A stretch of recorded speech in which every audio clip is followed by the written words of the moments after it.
This drive to the airport ends a legal battle that drew international attention for a year and a half. The Israel Palestine director for Human Rights Watch, Omar Shakir, see you very soon. Thank you. Has left Israel.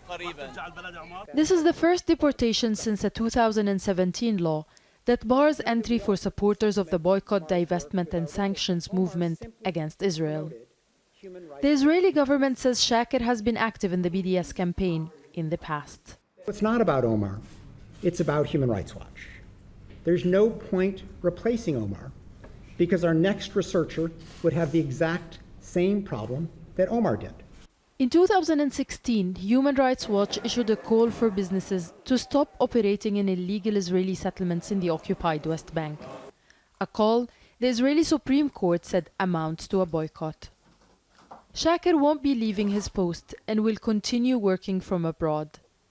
He says Human Rights Watch will double its efforts so that it's not affected by his deportation. Ultimately, what I'm facing is small, but I hope that this is a clear message to the world, because ultimately, if the world isn't able to stop Israel from deporting somebody documenting rights abuse, how is it ever going to stop rights abuse? Earlier this month, Israel's Interior Minister Aryeh Deri said all those who work against Israel will not be allowed to live or work in the country.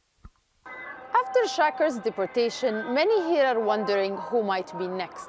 Human rights organizations say that the decision doesn't target only who advocate a boycott, but it's a warning against any critic of the Israeli occupation.